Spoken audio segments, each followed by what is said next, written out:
Awesome. All right, so this is Frontline Beef. This is episode 4 of the first season, maybe only season. I don't know. We got a guest here tonight, Hudson Skinner. He plays for the Bounty Hunters scenario team, and he's also the captain of the Locust Indians for speedball. And, Yes, sir. And tonight we're coming to you in the middle of the Corona apocalypse. Got my door closed so nobody breaks in. Drink my orange juice,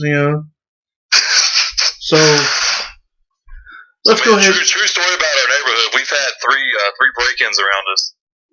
Is that? That hasn't happened before the whole Corona thing. So yeah,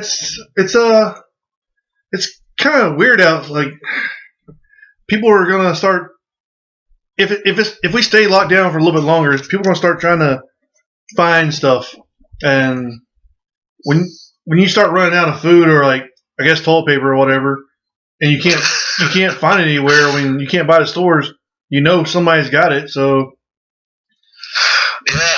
The downside is we live in the country, and I'm really surprised none of those people got. I'm thankful that none of them got shot, but I'm surprised that they did. I have a theory on that. I've been talking about it quite a few times the last few days, like since this whole thing's going down. Like I don't think a lot of people, when it comes to like ending a person's life, are gonna pull that trigger. Yeah. So that's what makes like stuff like that a little bit more scary, because the people that are willing to do it will come in and do it, and then people that aren't willing to do it or hesitate, the fight or flight instinct, they're going to hesitate, and that's what's going to get them in trouble. Yeah. And it's just natural. It's like it's human nature. Like it's in your instincts, fight or flight. It's like babies don't know what heights are, but babies are afraid of falling. It's in your DNA. It's in your instincts. And I wasn't afraid of falling. I was dropped a lot as a kid. Was all. That explains a little bit. That's at least what my doctor tells me. Yeah. So, but like, yeah, it's gonna get weird for a little bit. Probably. I don't think it's gonna get bad. Like, end of the world, people killing people and like looting their houses or anything. But I think some people are gonna get desperate. Mm-hmm.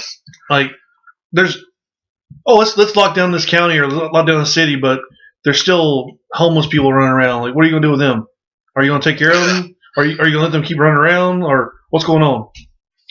There's the whole lockdown sounds cool in theory, but it's just not a great solution to anything. Like, okay, suggest people stay home. If you got kids, if you got old people, stay home. And people don't understand that at all. You go to the grocery store and you see like 2-year-olds running around crawling on the floor. Well, here's the crazy part: is my dad teaches in the greater part of Charlotte, and so he obviously doesn't have school. But he was telling me earlier today that they're starting to turn the school into a daycare for the people that went to school there. See, that's weird. Like that's just a breeding ground for something. Like I left work Wednesday. And during the middle of the day, the church that was right down the road, the parking lot was full. I'm like, I get that, like, this is how you guys deal with stuff, because if you're religious, no, this is how you deal with stuff. But you got to take these precautions and not get around people. Like, it's the thing. Like, if you're around somebody, you might get it or give it to somebody.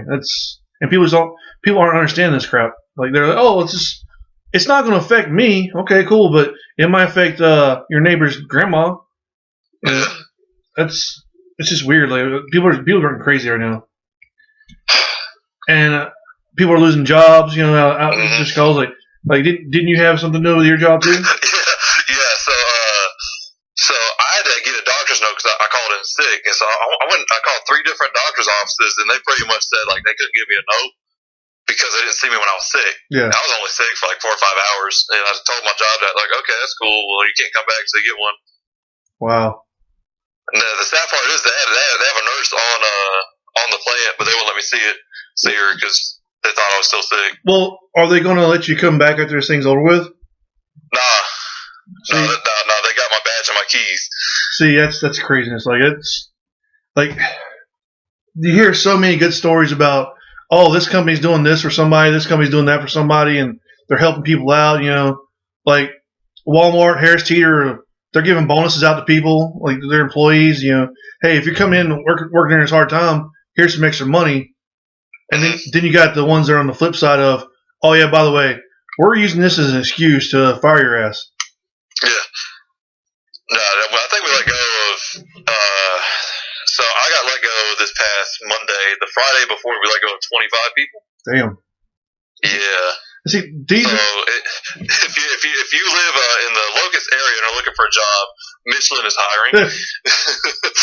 See, these are stories that people aren't saying right now. Like they're giving all the feel good stories about, oh, this is doing that. They're not telling the stories about what's happening to other people where you're just screwed.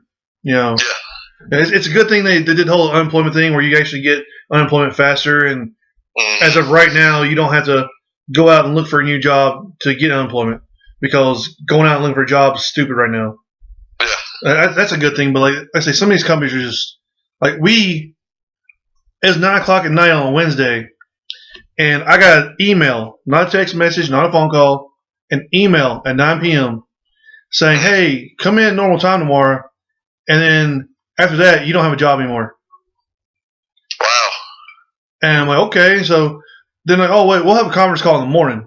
And, everything's still there. It was pretty much, okay, well, you can have a job if you go to Virginia or Raleigh. And that's like 4 hours away. Yeah. I'm like, I don't really feel like doing this because, I got responsibilities here at the house. I can't just leave. I can't leave for a week, 4 hours away. But then, like, the government started talking about unemployment benefits and like, people getting insurance or like sick leave or whatever.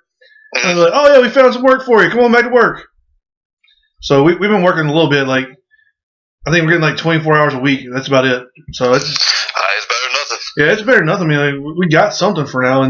But, like, every day that we go to work, we're like, okay, we're going to get a phone call or a text message or an email saying, hey, this is your last day. That's the worst one right there. Yeah, well, I'm pretty much stuck until this whole Corona thing is over. Thankfully, George from Boss was kind enough to let me start repping there. That's a cool. little bit more. At least that's a little bit of money. Yeah.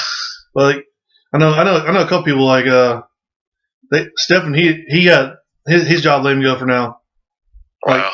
Like it's affecting a lot of people, and like that's not what you're not hearing this kind of stuff. You're hearing, oh yeah, this company's doing good for this company. Well, not every company's doing good. Like not every company either A can afford to be nice to their employees, or B they don't give a shit. Yeah. And it's just like, okay, well, sorry about your luck, but deuces out. We'll find someone else later on. Yeah. I better luck next time, bud. Yep. So I mean, it's a weird time. Like people and definitely the government are showing their true colors right now. Mm-hmm.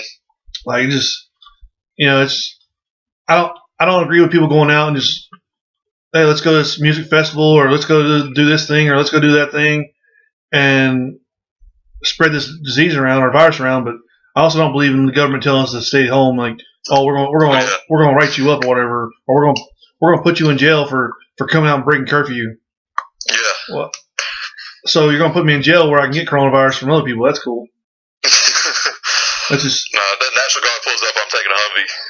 Well, I mean, there are memes out there telling you how to do it now. So yeah. I mean, there are things out there, but the thing is, like, the National Guard, people make fun of them, but they're trained, they got guns, they got the backing of the government to do what they want to. Yeah. So it's still not exactly not scary for the National Guard to show up. But but then again, they can all get coronavirus too, and then it'd be just people hanging out in the streets anyway. Yeah, we just gotta go cough on them when we're good. Pretty much like, oh man, don't come after me, or I may sneeze on you a little bit. Hey, I have HIV. Don't come over here. Oh, HIV is not that scary. HIV is not as scary as something else. Like okay, I've had this discussion a few times. People are like, it's just the flu. Okay, I get that that's what some people are thinking. It's just the flu, but it's a virus from a foreign country that has no known cure, no vaccine right now, and that's the scary part about it. Like, it can be this thing can do anything. Stuff mutates all the time. You can't just have something like if we had done the same thing for it's just HIV. Let's just let it go ahead and play out. Everybody probably be dead right now. Yeah. When you have actually during our cycle, we actually had. I didn't know you could have HIV and go through basic. That must be a new thing because you weren't allowed to back in the day. That's what I thought.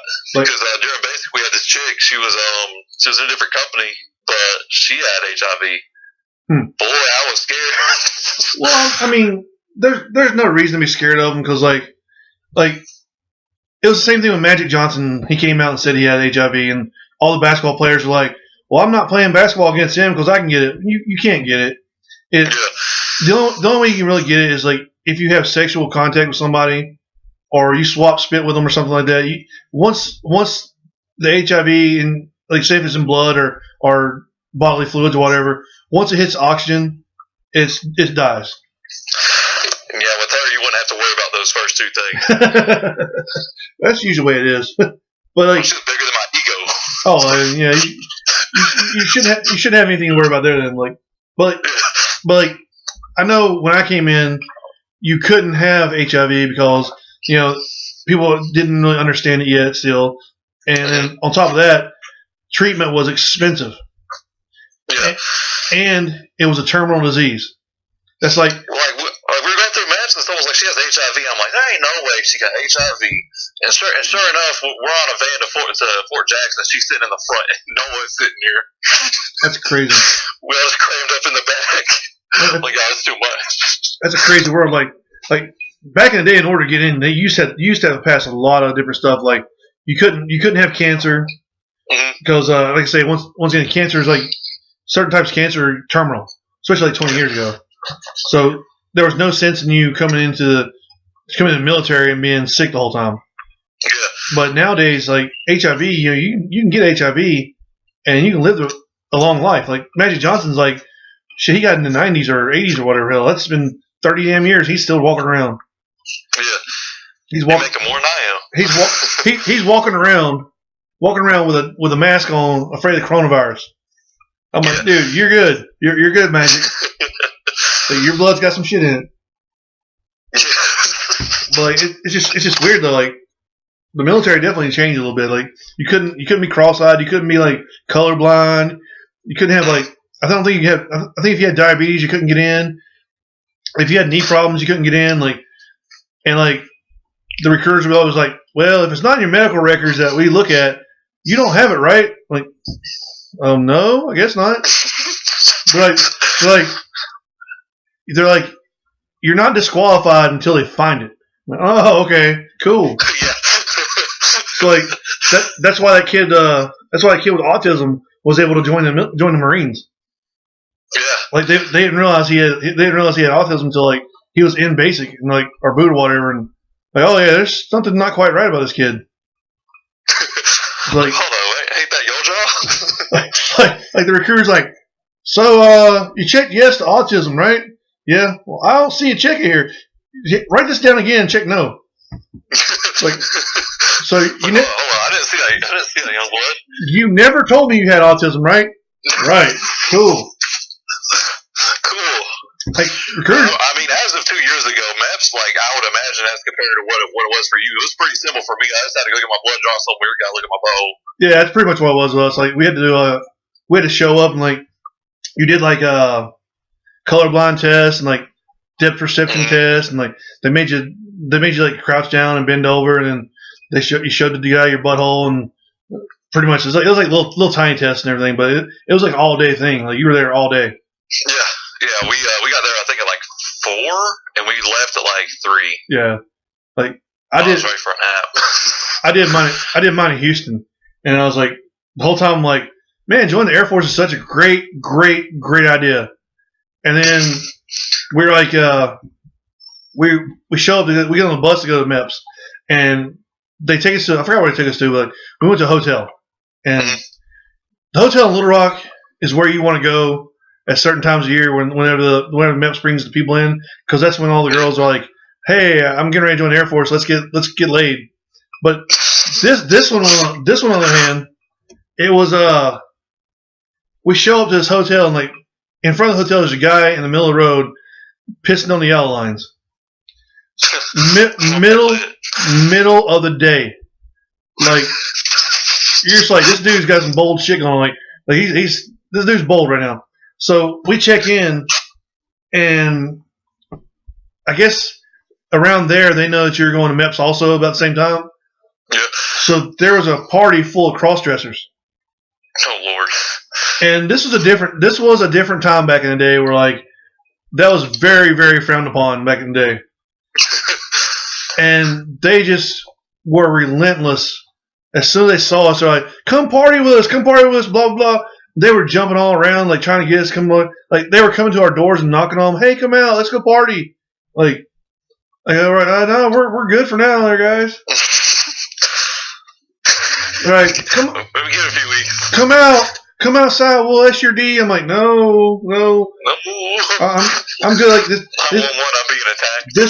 This was a very, very, very shady neighborhood, and partying with people is one thing, but partying with crackheads, I don't think it's one of the things I want to do. Like especially back then when HIV was a real killer. Like, let's get some AIDS going on here. No, it was a rough ass neighborhood. Like, and I'm like, this is my first experience after signing the papers. I was going to join the Air Force. I'm like, yeah, this is great. This is gonna be great. It's gonna be a long 4 years. Like, I made a great decision. Well, I started thinking that on the way there. I'm like, man, why the Army? I tried to tell you not to, but you're like, oh, I'm done. Yeah, I mean, I ain't saying you're wrong. If I go back in time, I go to the Air Force. You're like, I am so dumb. I'm gonna join the Army. I'm like, yeah, you shouldn't. Like, man, so I got my ASVAB scores right. So like the Army, I was like medium smart. The Marines, I was like a genius, man. In the Air Force, I was just dumb. Yeah, when I did my ASVAB, like, because we did it in high school and then we did it again like before I joined the Air Force. They were calling us into a computer. Everybody had their own computer, and like there were people there that got to the computer like 10, 15 minutes before I did. Mm-hmm. I sat down, did it, and like I left before them. And I'm just like, oh no, I screwed this thing up. But I got scores, and like the recruiter threw the book at me. He's like, whatever job you want, take it. I'm like, okay. So I stupidly I was like, I want to work on C-130s. I'm like, so that's what I got. But like it was fun. Like have whatever job you want to. And I got into a job where I met some great people, but we got shit on every day. Like aircraft maintenance will get shit on every damn day. Every damn day you're in the military. That was one of the jobs that was offered to me was for me to go work on helicopters, and I was like, I'm good. It would bring you great experiences, and like I say, you meet great people, great experiences, and like, you learn who you are if you're aircraft maintenance. You learn what kind of person you are. Yeah. But you also get shit on a lot, and like we're mission essential, you know. We're 24 hours a day, you know, somebody's on the job every day of the week. Yeah. But, like, we'd be working mid-shift and chow hall would be closed. Like, what's up with this? So, it was just... Did they taught you some MREs? No, it was like, bring your own food or you're screwed, whatever. But, yeah, it was some of the worst times of my life, but it was some of the best times of my life. I enjoyed it. Like, just the people are amazing. Like... From what I've been told, they're either like amazing or just like horrible. Yeah, it can be both. Like it's a big culture shock, but like you come out like I think most people come out as a better person because it's a lot of adversity and like especially the Air Force. Like they're like, hey, we need you to do this and get it done within this amount of time. You figure it out. Yeah. And we're gonna give you a little guidance, but you gotta get it done. And it makes. I would like to say it makes a man out of you, but I'd rather say it makes you the person that you need to be. And it'll change you a little bit. Like, I'm not the same person I was when I joined. There's no, like, I'm a totally different person. Like, my back hurts a lot more. My knees are garbage, and I can't get surgery right now because my damn surgeon's a douche. I mean, that's Last time I was at the VA. Let me tell you about this, okay? Yeah. So I go to the VA because like my knees are garbage from the military, and I've already had surgery on them, so I let the VA fix my knees for me whenever it happens. Okay, so I've been getting all these like fake cartilage injections. They suck, they hurt, but they're not working anymore. Yeah. So I went to red versus blue, and I think I blew out my meniscus because I've done it before and it sucks. So I had to wait a couple weeks to get a doctor's appointment. I go to my ortho doctor. He doesn't even look at my knees. I'm there for like 3 minutes after I drove there an hour back. I was there for 3 minutes. He's like, "Well, I'm gonna get you scheduled for. I'm gonna put in for an MRI for you and a surgeon appointment." He's like, "You gotta make both appointments." So I had to make both of my appointments. Yeah. So it was a month out. I had to go all the way back to Salisbury. I get my MRIs. Mm-hmm. A couple days later, I get a phone call and like, "Hey, we're not canceling your surgeon appointment, but we're all gonna tell you it's gonna be on the phone now because coronavirus is keeping everything weird." Okay, cool. Later on the day, my ortho doctor calls me up. He's like, "Oh, look," he's like, "I just checked out your MRIs. Your knees have gotten worse. Your cartilage is all messed up. You got your meniscus is torn. You can't have surgery right now because coronavirus is like shutting down all elective surgery. But I'll get you an appointment with a surgeon so you can talk to him." I'm like, "Hey, dude," I was like, "I've already got an appointment." He's like, "Oh, you already got an appointment? Man, I must have done that for you." I'm like, "No, you really didn't. I did it for myself. Whatever." He said, "No, you didn't." So I get my phone call today from the surgeon, and this is after like I've already looked at the reports. I've already talked to the ortho doctor. The ortho doctor said both reports and the ortho doctor said that cartilage is really bad. It's worse than it was before. Ortho doctor said that my left meniscus is torn. The reports show both meniscus have tears. All my cartilage is jacked up worse than it was. I have a cyst in both knees from like the fluid buildup. One of my knees has bone spurs and bone tumors. Oof. Okay, so talked to the surgeon today. He's like, "Well, your knees really don't look that bad, and they're not worse than they were." And I was like, "What do you mean they're not worse than they were?" I was like, "I've got all the stuff. I looked at the reports, and I talked to the ortho doctor. I'm like, it says I got a torn meniscus." Well, I don't know about MRIs. Like it looks like you have a torn meniscus, but it could just be like something else from like your surgery you had 13 years ago. Well, your doctor said he don't know nothing about MRIs. He said he doesn't know if MRIs are accurate. Okay. So he's going to go with his gut feeling of the MRI is wrong and the doctors are wrong and radiologist is wrong and I'm wrong and I need to have physical therapy instead. So yeah. So now I'm having to get the patient advocate involved and they're going to talk to the chief of surgery to talk to him because our chief ortho because that was just some bullshit. Like I'm on the phone. He gave me a video chat today too. And I'm just in disbelief. I'm like, this dude, like, everybody's telling me I need to have surgery, and this dude's like, you're all right. Like, I was very confused with this dude. This dude blew my mind. But man, that sums it up pretty good, though. I mean, if people want to know what the VA is like I've had good experiences, and I have had shit experiences. I'm still waiting to get paid. Wow. Yeah, the pay thing's actually streamlined now, so that's weird. But it's weird you haven't got yours yet. Yeah, I was supposed to I made a phone call today, and it didn't help none. Like, are you on the So you've actually filed for disability stuff, right? Yeah, I started this I'd say about a year ago. Are you on the websites? I believe so, yes. Like the e-benefits and all? Those, no. Okay, so I'll send you some links when we get off here, and like it'll help you like keep track of everything. Like I've worked with a couple of vets recently, and they had no clue how this shit works, and so I've had to sit down with them like, look, this is the process. This is what you do. Here's all the websites. Here's how you sign up for them. This is who you need to talk to. And one of them, she got her results back, and she got an increase in hers. And the old man I work with right now, he's been out for 20 years. Gulf War veteran.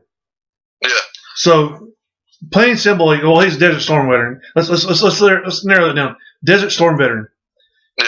If you went to Desert Storm, odds are you're screwed up. Yeah. And I'm like, dude, I was like, just walk into the VA, tell them you were in Desert Storm, and they'll start handling stuff for you. And he's like, as soon as I told him I was in Desert Storm, they looked at my records and like, all right, we got tests for you.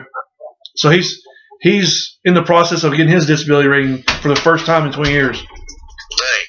Yeah, so it's a lot of people don't know what to do. Like there's a lot of people out there that are veterans that don't know what to do. Like they're just suffering for no reason. Like so if somebody would just sit down with them and say, look, go do this, you got PTSD from like going to war. You blew out your knee in Iraq. Go get compensated for it. Instead of making no money and living on the street, here's like a little bit of cash. So maybe this little bit of cash will change your life around. Yeah. But other than that, like it's just the VA is weird. Like it's like there was a VA attached to the TMC at Fort Jackson. Man, there was all kinds of people in there. Oh yeah, always. Like it's VA's usually packed, man. Like there are people there all the time. Like they sent me there to get medicine, and man, I was there for like 4 or 5 hours just to get. Well, I want to say it was just ibuprofen. If I can be honest with you. Yep. Like it's these guys, like they went to war, like Vietnam and everything, and they got screwed up pretty bad. And like now they're trying to get help for it and everything. It's just taking forever. Like, it's better than it used to be. Like now you can call and you can actually like get an appointment within like a week or so. But before it was like, hey, I need to, I fell and twisted my ankle. Okay, well we'll see you in 4 months. And but it just gets worse because it's just there. Pretty much. But now like odds are if you call up, they can schedule you in pretty decently fast. That's a good thing. But like it's still lacking in a lot of stuff. Yeah. But enough about all this. Tell us about some paintball stuff now, since your paintball team. Yeah, man. So we actually something funny happened this past weekend. We were at Boss because he's our home field and he takes good care of us. And this guy, I ref Saturday and I play on Sunday. Is usually how it ends up going. And this guy, everyone's got those guys that just talk crap like the whole time. Yeah. And I'm fine with that if you can back it up. So he said, yeah, we'll come out Sunday. And he kept asking for a spot on the team. And I said, well, man, I got to see you play first. And I was being a lot nicer than I should have about it. But he showed up Sunday and we started playing against him. He wasn't bad. I ran him down and shot him in the neck. And, man, boy, I almost beat the brakes on him because he stood up and he barked up. Oh, boy. it was not going to go good for him. Wow. Yeah. And he started cussing.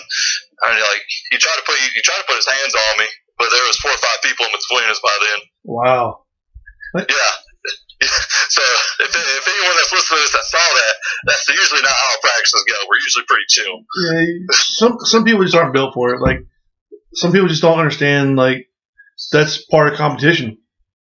When I told everybody I meant to bunker him and I meant to shoot him 3 or 4 times. I didn't mean to hit him in the neck. Yeah.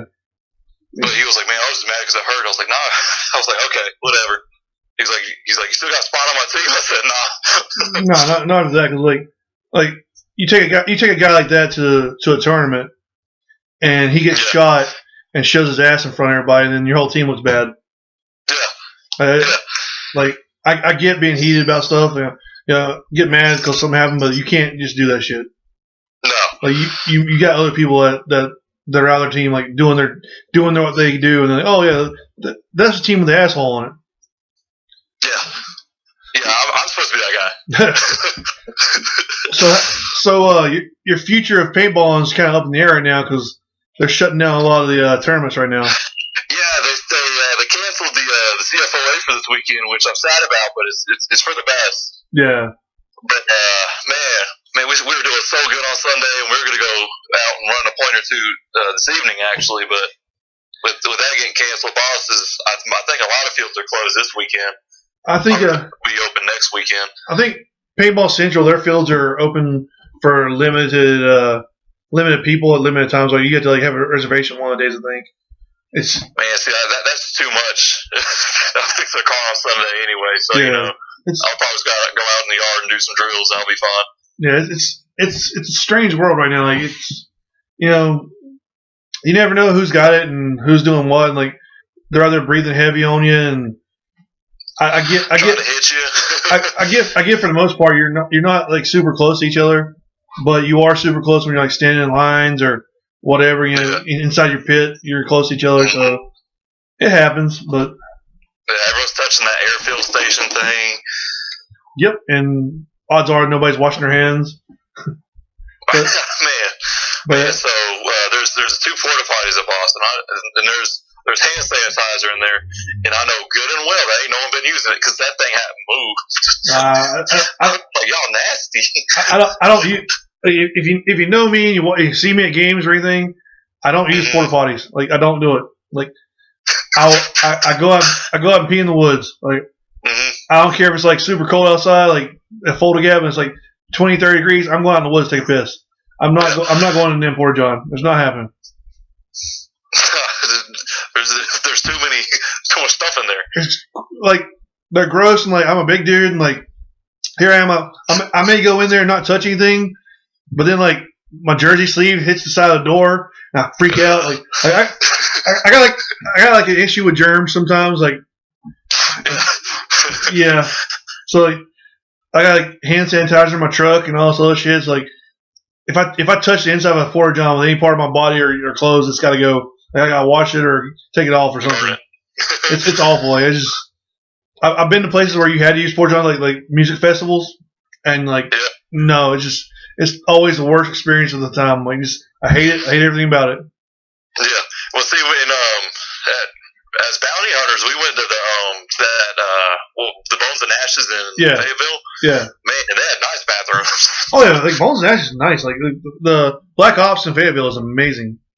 Like that's a good feel. My only issue was, that paint was not good. Well, like repeat that. You kind of broke up there, man. Oh, sorry. I was having an issue with the paint. Oh yeah. It was 5-star. Man, I had the highest hopes for it. It broke, but I did a little drop test that everybody else does. Yeah. And started shooting people with it. Man, I could not get that stuff to go straight. See, like. I've always had like the best results with the cheapest paint. They're all like $85 a case, and they're high end paint. Yeah. So I just went with 5-star. Well, I know it's like really hit or miss. Yeah, it's a weird time of the year where it's like cold some days and hot some days. So it kind of makes the paint around this time of year stupid. Well, see, like a lot of people couldn't get it out of their guns. I didn't have that issue. Yeah. That's the way that Pro Char Red versus Blue was. Yeah. The squish was shooting straight all day. Like, had no problems at all.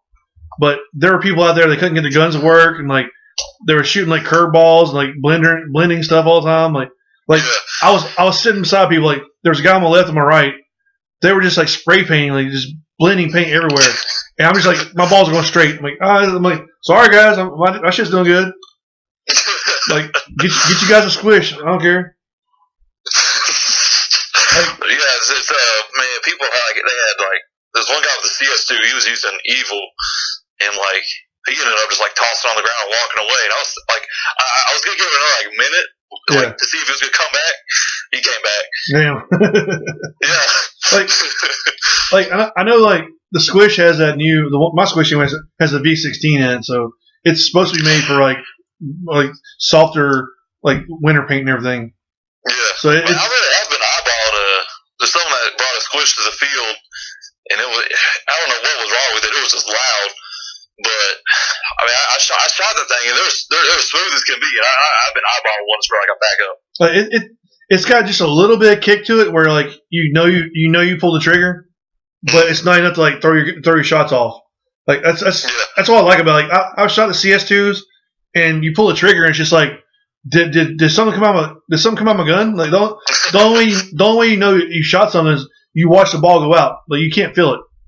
Yeah. But like the squish on the other hand, like you shoot it, and you feel a little bit happen. You feel it shoot a little bit. You feel it like Garrett had an ETHA a while back.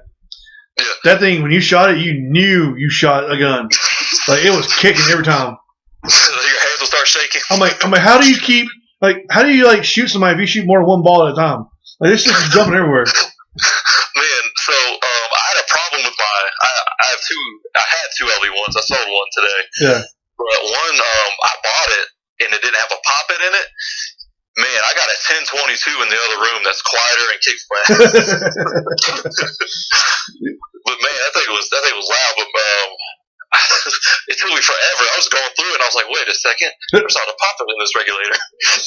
Some people don't know how to take care of guns, man. Like, it's just that's part of the problem. That part is like, okay, so for a while, you've seen the Carl Markowski LV1. Yeah. I mean, yeah, so I finally found one of those. I've been looking for one of those for a few years now, and found it, buy it. There was paint on the board.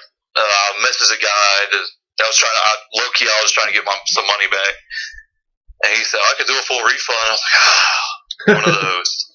Yep, like it's either there was paint on the board. There was no trigger magnet. There was not a poppet in the regulator. What else was wrong with it? The LPR was all the way closed, so it was like wouldn't really shoot. Damn. So 4 or 5 hours later, I finally got the thing up and going. So, some people don't have any need to take apart a gun. Like whoever that person was, need to never touch a gun. Like all you need to do is pull trigger and I told shit. him too. I said you're a terrible human being and an even worse gun tech if you did this. Well, it's like the guy that had the guy that tried to fix your brother's gun. Yep. That dude, whoever that guy was, like he just does not need to touch a gun ever. Like it's like why is it screaming in the air? Because you need to turn the regulator down. That's why.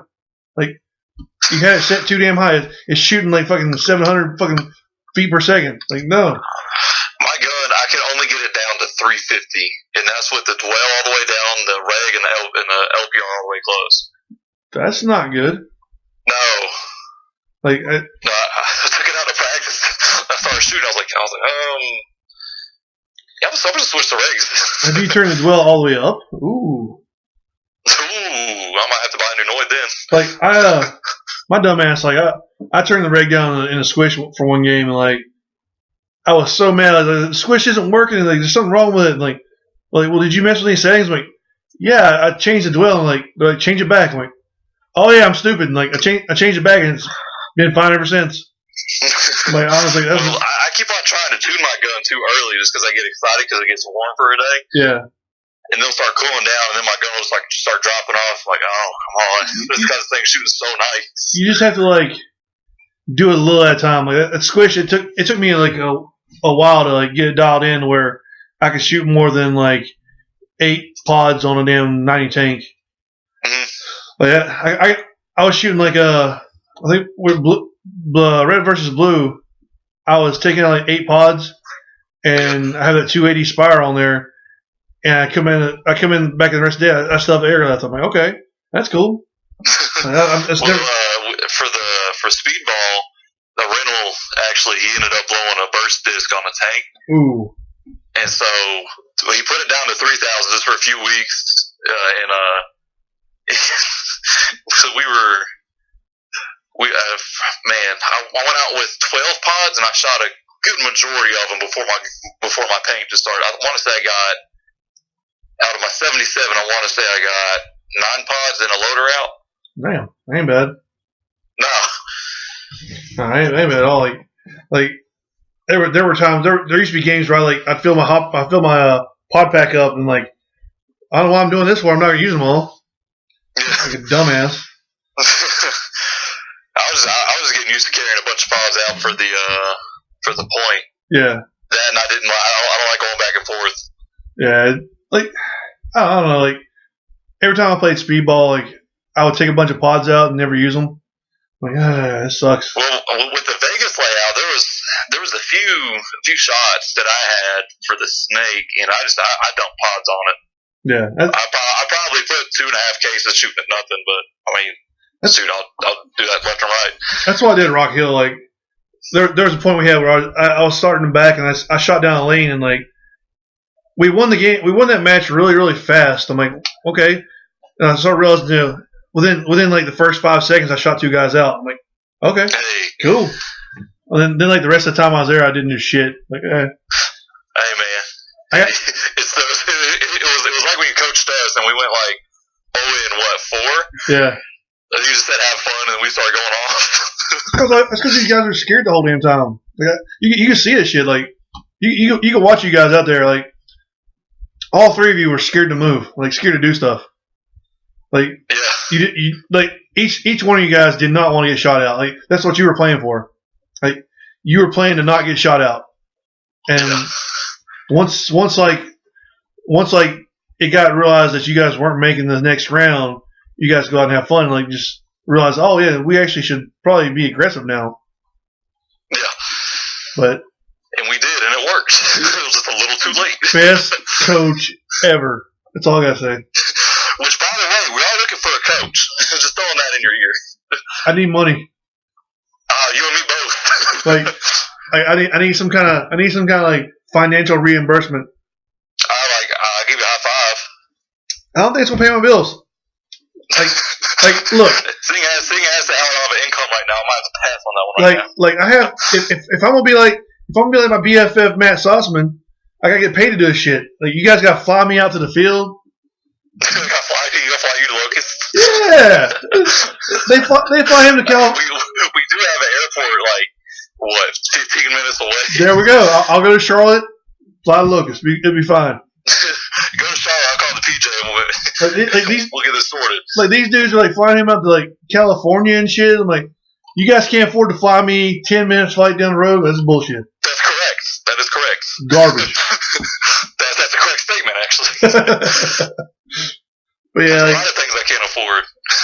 But I tell you what, with this check that we get, and that new LV one's looking pretty affordable. That $1,200 check, man, it's not gonna last very long. No, I'm buying 2 dog houses and probably another paintball gun. Like I'm hoping that like we get the $1,200 check, and then we get to go back to work. That would be like the greatest thing ever. That would be the moves right there. Yeah, I gotta get an interview somewhere. They got canceled because of coronavirus. It's bullshit. My dad had an interview at a school that's actually closer to his house, and it got canceled like 2 weeks ago. Yep. Because a lot of companies are not letting you have one-on-one conversations with people in person. Yep.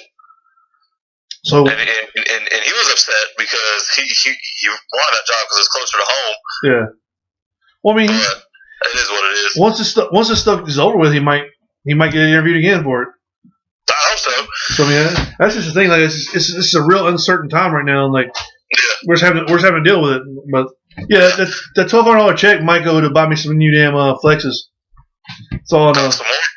Well, I got a couple guys that want to sell me some more purple setups. So let me get one. I'm gonna hoard this shit. Like I posted that picture on the flex show off of all my flexes, all my purple ones. And like people are like, hey, you want to buy this one? I'm like, kinda. I saw that one that was like new in the box, and I was like, oh, we better buy that. Nah, I'm not paying money. I'm not paying money for new in the box. That's money right there. I've gotten deals on all the ones that I've been buying, so that's how I feel comfortable like getting deals with it. If you get one new in the bag and everything, they're wanting major money for that shit. Yeah, no, I'll pass on that one. Yeah, like it's a lot of craziness with the flex market right now. Flex market is like stupid right now.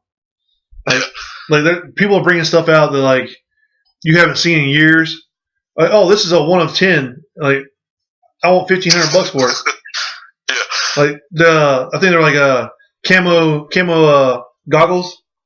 Mm-hmm. Like I think it's like a clear camo. People want $1,500 for those things. I'm like, ooh. Good gosh, that's a flex. Yeah, like Ben Probst, the redhead Ben, he's got a whole bunch of flex shit in Man, he shot me the past weekend at Fayetteville. That sucks because he didn't shoot me. No, he started shooting me, yo, get out. I was just like, man, I was hurting. That's Port City Militia's whole MO. They overshoot and they yell. Well, it's like, I'm out, just let me up. I put up like, oh, what's up, Ben? So like the first time we ever ran into those guys was at was at Adventure Beach, Mhm. and they're all like, "Well, when Port City, like they come out here, they're gonna go hard and heavy at you, blah blah blah. You know, they're the heavy hitters of the field and all. Like, they're gonna hurt you and everything." Mhm. So we already went down there like going, "Well, Port City's they're gonna overshoot us. So every time we see them, we're gonna overshoot them." Yes, sir. So it just whenever like we go out there, it would just be like tons of balls flying at each other. Like, Man, those are the best games in my opinion. Just overshooting the other team. They do it back. They just accept it. it's nice actually having competition, like Yeah. like friendly competition, not the guys that like get shot and raise their hand and then like walk back and turn around and Tell flank me you. about that guy that he had a problem because I ran him and his son down. Yeah, you said something about that. Oh man. So I can tell the story for context, Okay. but pretty much we was getting shot at, and it's pretty much so. If you don't know me, I'm a big guy. I'm not fast, and when I run, I was like a chicken with his head cut off. Right, so it takes a lot for me to like get up and go, run through mud about 45 feet without you hearing me. Yeah. In of itself, I think I should get an achievement for. You know, they start shooting at us. I put them back in. I start running them down. I gave him. I go wide the last second. I gave him about 15, 20 feet. I shot them both in the chest, and the guy had a problem with it because his son was there, and his son was 15. I actually took it better than he did, and they're on Mad Frog. Well, And a 15-year-old is not a kid. yeah, he signed a waiver. Yeah. That's what I told him. Well, see, Amongst other things that I'm not going to say again, but that's the other thing. Like when you step on that field and you sign the waiver saying, "Hey, blah blah blah blah," and I'm gonna be the grown up here and like I'm gonna sign the waiver at the bottom for like saying the signature of the adult or responsible person, or whatever. yeah, You're accepting the fact that somebody might get shot and hurt. Like yeah. the guy last year that fell out of the tree. He accepted. Wait, what? Oh, dude, let me tell you about that one. First of all, he signed the waiver, so he accepted the risk. But like this dude, we had to stop the game. Had to stop the game. He apparently fell out of like one of the tree forts or whatever. Because there's like a little tree thing up there. Dude tried to like come down the stairs or something like that, and he just fell. laid there like he fucked his knee up like bad. But this dude, like, we had to lift his ass up, camera across the bridge, go underneath the damn net. Like, I got bad knees to begin with. So me and Jalil are carrying this dude, helping carry this dude off the fucking field. It's not a short walk. We're fucking going over a bridge where like you're wearing cleats, carrying a dude over a bridge that's covered in fucking paint. Oh, was it that one over the swamp? Yeah, and then you get to the net and like the net only raises a certain amount of damn room, so you're carrying a guy. And you're low, and you're having to go in this net. So anyway, get him out to the side of the road. We're like, hey man, we are called the ambulance. You know they're gonna come get you. This dude's like, nah man, don't put me in the ambulance. Just take me to my car and I'll drive home. Like, dude, we done stopped the game. Carried your ass off the fucking field. My knee hurts even worse than it usually does. Like we did all this shit. You're going to the damn hospital. Like, we gotta kidnap you. Like it's happening. So he had to go to the hospital. I think he messed his knee up pretty bad. Like I forgot what he did to it, but it messed up. Like I say, you signed the waiver. Like me, I'm pretty sure I blew my damn meniscus out at Red versus Blue. Right. Well, I might not have blown it out there, but I helped it go down the hill a little more. Like it's already, my shit's already gonna be messed up because my knees are so bad anyway. Yeah. Like when you got like cartilage like mine, like my knees are all degenerating and shit. It's easy to rip your damn meniscus doing anything. So I think I messed it up at work one day, and then Red versus Blue finished it off for me. Yeah. So I accept those risks though. Like my dumb ass, I'll go out there and climb hills. I accept the risk. Like sometimes I'll be like, no, I'm not doing that because I can't do it with my bad knees. But like the same thing comes with when you bring a kid on the field. And I've taken flack for this in the past. Where, you know, people are like, oh, it's a kid on the field, don't overshoot him. Because you can hurt the kid. Okay, well, first of all, you sign the waiver for your damn kid to come on field. Yep. Some people sign the waiver and lie about the kid's age. You know, you're supposed to be 12. They're bringing like 10 or 11-year-olds out there. That's your responsibility. If you're bringing a kid on the field, which I know, future of the sport, quotation marks. Yeah. If you bring them out there, you're accepting this risk. Because here's the deal. Like I've said before, whenever I'm shooting people on the field, I'm going out on the field. Even if my mask is not fogged up, which it gets fogged up, and when it's fogged up, all you see is images. Mm-hmm. 9 times out of 10, I don't even know who the fuck I'm shooting. Yeah, I was shooting. So you go out there and you see somebody in the woods that's looking at you or shooting at you, and you start shooting back. Because odds are, if you don't overshoot them, they're going to overshoot you. Yeah. So you overshoot somebody. Yeah. It happens to be a kid. It has to be a kid. There's no ill intent out there. You didn't go out on the field to hurt a kid. You did not. But it happens because that's the way the game's played. Yeah. Because I can go out there and I can see a dude that's across from me, and I can pull my trigger twice and shoot him twice, and he can unload the fuck on me. Yeah. Or I can unload on the fuck on him first, and I can eliminate myself getting shot up. And sometimes you run into a situation. Mm-hmm. It's a kid. Well, see, I shot them both in the chest like twice, and the kid got up and walked away, and the dad started yelling, and so I remember what I say. I'm not gonna repeat it. Yeah. But yeah, he started threatening me. He was like, "I'll meet you out in the parking lot." I said, "Okay." See, I'm over there. And see, once somebody says I'll meet you in the parking lot, they should never come back to the damn field. No. Like that should. And there was a ref that stood there and like heard the whole thing, and he didn't like intervene anything. But a player on his side said, "I'm gonna have to beat both y'all up." I said, "Well, you can get the smoke too. You know, if he wants it, you want it. What's up?" If I was a ref or an official for a game and I heard somebody tell somebody they're gonna meet him out in the parking lot, I'll be like, "I'll tell you what, I'm gonna escort you in the parking lot and watch you pack your shit up." Yeah. Because that's uncalled for. In all honesty, I wasn't worried about him. He was a little skinny dude. It doesn't matter. Like my thing is, it's like I say, and I'm going back to the kid thing. Some of these kids will light your ass up too. Yeah. Okay, that's going. I'm not taking anything away from the kids. Some of them will light your ass up. Yeah. And we're not. I don't go out to hurt kids, but like I say, a lot of times if somebody starts shooting at me, I'm gonna turn around and start shooting at them. And there are no rules about your gun. They say, hey, ramping 12.5 balls per second. Mm-hmm. If I'm allowed to shoot ramping 12.5 balls per second, why am I going to pull the trigger twice and only shoot twice? I'm going to unload on you. So here's the crazy part too. So this is the key to the story. When I came around the corner, both of their guns were pointed at me, and they wanted me to surrender them. Yeah, see, you don't have to surrender. No. That's the rule. Like there are games where like if you're 30 feet apart, you ask somebody to surrender and they don't do it. But like me and Chi from Paintball Soldiers, we were playing behind enemy lines, and there used to be there was a pole at one point where it kind of like wrapped around in a corner like a 90-degree angle.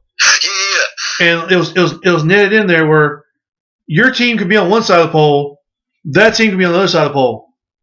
Yeah, nothing you can do about it. And I recognized it was Chi, and like I like Chi and everything. I'm like, hey dude, it's like we're pretty much like standing at the corner, pretty much waiting for each other to do something. I'm like, hey dude, I was like, do you surrender? He's like, no. He's like, do you? I'm like, no. I'm like, all right. I was like, you ready? He's like, yeah. So we both popped out at the same time and shot each other from like a foot away. Hey. I had a welt and a bump on my jaw for weeks. Like the only thing that saved me was I had a little bit of a beard back then, so it covered it up. But I was not mad at Chi. He wasn't mad at me. Yeah. And it's just the way it worked. You take that risk whenever you enter a field. Like, and if you got a problem, I mean, go sell your stuff and call it a day. Yeah, and the thing is, like, the sad thing is, like I say, we're not going out there to hurt kids, but no, your kid can get hurt playing this game. Well, see, and here's the thing too: is George has George's owner boss, he has I think 2 or 3 D6 teams, and one of them's full of kids. Yeah. And we practice them a lot. Well, they've progressively gotten better, and they just shoot the crap out of us sometimes. Oh yeah, like the younger you are, the better you pick stuff up. Like your brain's a sponge, and you learn stuff. Like that's why kids can learn foreign languages better than adults. Kids can learn a lot of stuff better than adults because your brain's not fully formed. Mm-hmm. Like your brain's not fully formed. Like I'm gonna quote Joe Rogan here. Until you're 25 years old, your brain's not your frontal cortex or whatever isn't fully formed. So you're still an idiot till you're 25. I might be an idiot after 25 too, but well, it does make sense though. Like there's a lot of stuff I did when I was younger, and I'm like, why would I do that for? Your brain's a damn sponge when you're younger, so you can pick stuff up. So if you take your kid out there at 12 years old and like you put them on the field, if they stick with it, which a lot of times, once you go through puberty and find women to be attractive, or you find like a job, or I want to drive a nice car or something, you might go away from paintball. But the ones that stick with it, they're going to be better than us because they started young, and they're keeping up. Like, and now like even the guys that started young back in the day, the sport wasn't what it is now. Yeah. So with the sport being now what it is and being young, they can get better than us. And it's no shame going out there getting your ass handed to you by a 12-year-old. Well, no, so their first game of the year that we played them, I ran down their snake player, and he didn't take it so well. It was one of his first time playing, and he just wasn't used to it. This past week, he got laid out. He just got up and walked away. Yeah. That's the way a lot of it is. Like some of these kids they'll get an ass whooping and they'll come back for more. But it's the parents that get mad. You shouldn't have shot my kid so much. Well, understand the sport before you get into it. Yeah, man, I couldn't say that any better.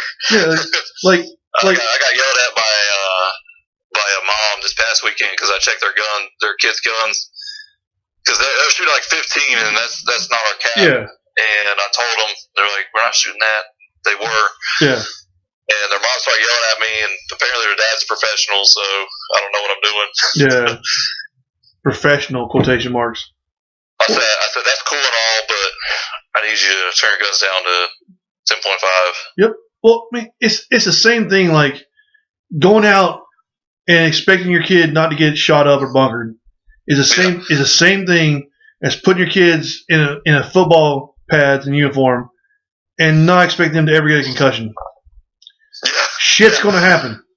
Like it's been proven. Like they've done research, and like high school kids that play football have brain damage from concussions.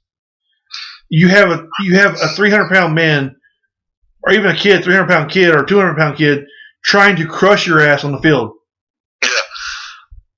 See, the sad part is I played football in high school, and I think I weighed 125. Yeah. I was skinny. I'm the same height I am now. I was just a small boy. And so like they're saying right now, like if you get on a jet ski and you're jumping the waves, that little bit of like jostling your brain can cause brain damage. Oof. So imagine you running at full speed and getting hit by a guy at full speed. Yeah. That's jostling your damn brain. So you don't play football expecting not to have brain damage. You don't play paintball and expect not to get run down sometimes. Yeah, I mean, yeah. You can't play baseball and expect to never get hit by the ball when the pitcher throws it. I got hit every other time because I just hit 500-foot bombs every time I was at the plate. Shit. I suck. 50, but I round up. My coach hit me one time pitching to me in practice, like when I was in elementary school. I'm like, what the fuck? Like, why? Why would you do this? So like we'd be doing the drills, and I just back up and I'd hit it. Then I have to start running poles. Yeah. He said, "Why do you do that?" I said, "Man, if I get hit, I'm going to." Well, I mean, it's just like I say, playing paintball and never expecting your kid or you to get run down, bunkered, or anything. It's like driving a car and never expecting to get to your destination. Yeah. Stupid. Yeah. Like I'm sorry. Like I say, I'll take nothing away from the kids. A lot of them can ball way better than I can, but it's just part of the fucking game. Now, I'm dropping like F-bombs. I don't need to be dropping F-bombs, but I'm doing it. So, but like the thing is, like, nobody's going out. Like, okay, I know there are jerks out there that go out there to hurt people. That's their game plan. Like, oh, I'm gonna go out and just tear somebody up. Blah blah blah blah. I'm gonna turn my gun up. I know they're out there. Yeah. But for the most part, nobody's going out there to try to hurt your kid. It's just the fact that your kid was in that spot where I was shooting because I didn't want to get shot. And that's it. And sometimes it happens. Sometimes you run around a corner. Trying because there's a guy shooting at you. You go to bunker him, and at the last minute you realize it's a 12-year-old. Well, if you don't pull that trigger on a 12-year-old, that 12-year-old's gonna pull the trigger on you. Yeah. So what are you teaching the kid? Like, oh, since you're 12, I'm not gonna pull the trigger on you. You shoot me instead. That's a participation trophy right there. Yeah, homie don't play that. No, it's. I didn't get those growing up. No, hell no. Like, hey, you came in second place. You suck. Like that's how it was. Yeah. But like I say, it's part of the damn game. Like, and for people to try to take shit personally, fuck them. I know. Like, man, people just need to go up there sometimes and just get over it. Like literally, if you get run down playing paintball, and you take an exception to it, and you get mad and you say meet me in the parking lot, you are a piece of shit. I'm gonna say it right now. Plain and simple, you are a piece of shit that needs to not fucking play anything competitive. You have no damn testosterone in your body, and you need to go knit quilts or some shit. Like, go take your self-righteous bullshit and fuck off. But that's how I feel anyway. But like, it's just the way it is. It's the game. And like, okay, let's go back to meet me in the parking lot thing. So, Hudson, at least I don't take pictures of my mom. Yes, sir. Didn't you get threatened one year to get your ass kicked a photo because of a meme you made? Oh yeah. Nothing happened. First of all, I hope that guy. I have no idea who the hell that guy was. He looked like a fucking douchebag. But I hope one day, either him or one of his friends listen to this podcast, so I can just sit there and look. I'm gonna look straight in the camera right now, sir. You are a fucking tool. I swear that everything in my being, you are a piece of shit. Like, see, like, our group is not the right group to mess with.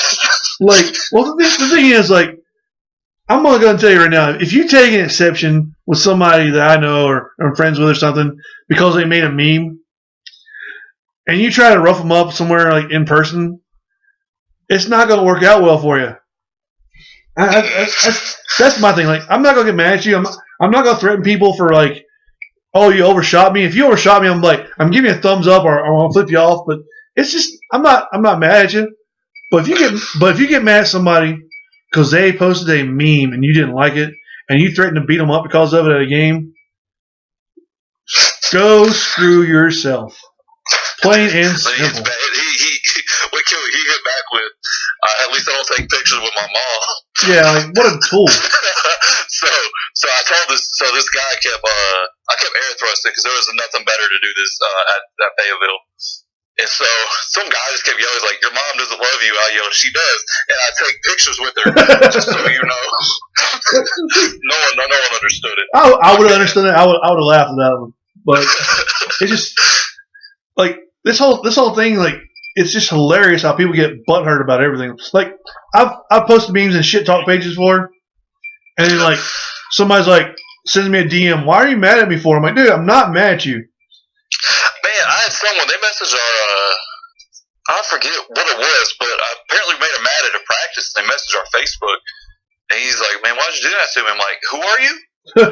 Well, my thing is, if I roast you on a meme or like on Facebook or something, like, if I make fun of you, it means I like you.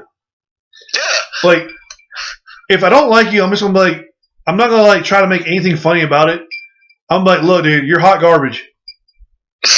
well, see, that's the thing too. It's like, you make a meme with me, I ain't gonna get mad. Yeah. I'm gonna start looking for pictures of you so I can make a meme of you. We just go back and forth. Exactly. That's what the meme thing's for. Like maybe I'll send you a picture of like here's Oscar the Grouch and this is your game. Like he's living inside your game. So I'm calling you trash. But if I don't like you, I'm just like, look, dude, you're garbage. Like if I send you a meme making fun of you, I kind of like it. I that's how I am. I roast my friends. Like if I don't like you, I either talk to you. If I don't like you, I either don't talk to you, or I just tell you straight up, I don't like you. Like I don't like you. Well, like 3 years ago, 4 years ago, 3 years ago, one or the other, someone from Command actually he threatened to beat me up too because apparently I talked trash about him, which I guess I did. Oh well, but yeah. I see him a folder, and every time I go to Command, he has not done a thing yet. That's because the internet has made it easy to say stuff. Yeah. Like it's not real until like you get in person. Like I can send like Kim Jong Un a damn message on Twitter if I had Twitter, if he has Twitter. Like Kim Jong Un, you do take poops.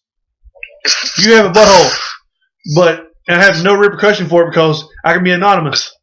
Yeah. But saying something to somebody in person, that makes it real. And a lot of people don't want to make it real. A lot of people will just talk trash while they're walking away, and that happens a lot. All the time. Like you ain't gonna do nothing. Like what do you? That's what that one guy said. That dad, he said, I'm gonna shoot you in the back. I said, go ahead. He said, you're not gonna do anything. So you're right. You ain't gonna do nothing. Yeah, I was like, I've had people like, I'm gonna shoot you in the back. I'm like, cool. I'm gonna shoot you back, dude.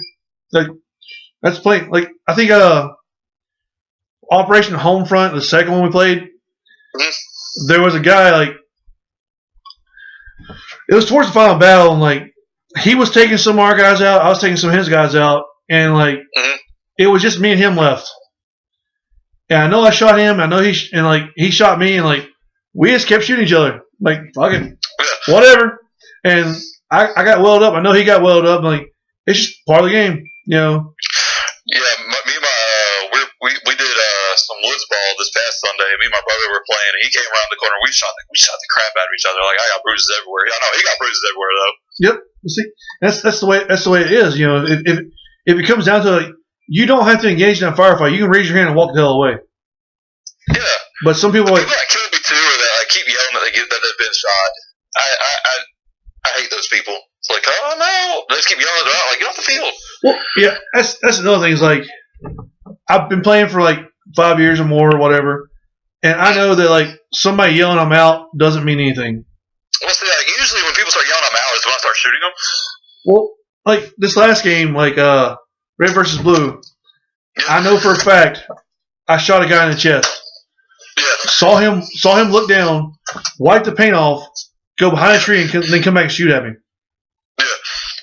And then like right after that, there's two guys ran to a bunker.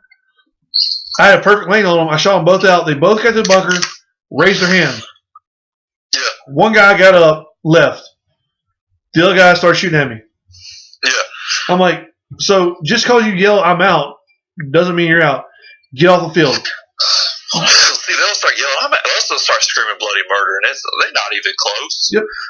And like we've had people do that games like "I'm out." Well, get off the field. Yeah. But I'm out. Like, no, get off the field. Quit talking to your ref. Quit talking to your friends. Get off the field. Get off the field. Yeah. Like we had tag back up and come back and try to shoot me. I mean, we had that at a game in Georgia. It was me and Flip. Like we shot out like 5 or 6 dudes, and they just stood in net line talking to the ref, and their guys were behind them, so they're kind of blocking their guys so their guys can move up. So you shot them. So we unloaded on them. We're out. Stop shooting at us. Okay, so we stopped shooting over a minute, and they still wouldn't leave. So we yelled at them like, "Get off the field." We're not blah blah blah. So we shot them again, and they started charging at us, but like they gave up. Like I'm like, get off the field. Like just because you say you're out doesn't mean I'm not going to shoot you. Get off the field. Yeah, the only place I can't really like shoot you according to the rules is in the parking lot. Yep, because like these guys will sit there and like I'm out, but they're blocking your shots from other people. So now the guys that are behind them have moved up on you, and they got a perfect shot on you. Well, okay, so I'm going to unload on everybody. Everybody's taking shots. Everybody. The referee, unfortunately, is going to get shot. Everybody's getting shot. R.I.P. to the ref. Shout out to the refs, though. But there was so at Fayetteville, that little bridge that's above the swamp. Yeah. Well, so there's a couple of those. Mound on the, I don't know what side it's on. On the hit side that's going it'd be uphill from the bridge. Yeah. And I was laying there. Shout out to one guy. He shot me once. I was small mound, man. It took like 5 minutes to get up. And everyone kept shooting him. He's like, let him out. He's out. I pointed at him. I appreciate it. Shout out to him, though. Yeah. Sometimes you gotta just lay there and like, all right, everybody's done shooting. All right, I'm out. Let me out now again. Damn it. No, I was genuinely just like trying to get up, but my head kept popping and it just kept hurting. Yeah, it happens, dude. Like that's the way I'm like my knees go out sometimes playing. I'm like, I don't know what to do now. My question is with this whole Rona thing going around, why are people going through the swamp? That's too much. Because they want the Rona and pneumonia. Does it like cancel each other out, or is it just like twice the worse? I think it just gets worse and you die faster. Like, did I mention I love the Fayetteville field, like Black Ops? Man, people kept going through the swamp. I'm like, y'all doing too much. Dude, I don't go through the swamp there, but like I've been there a few times. Like I kind of know where I'm going when I go. Like, the Pipes field was my favorite place in the whole field. I had so much fun on that. The Pipes field. I played on it for like 3 minutes, but the Pipes field was a final battle a couple years ago for Operation Homefront. Mm-hmm. We were losing that game, and then Flip yells out, "It's points for every time you hit that slapstick." Oh Lord! And I swear to you, every one of the road dogs that was at that game hit that damn slapstick more than once. Like my big ass hit it twice. Mark's big ass hit that thing like 4 or 5 times.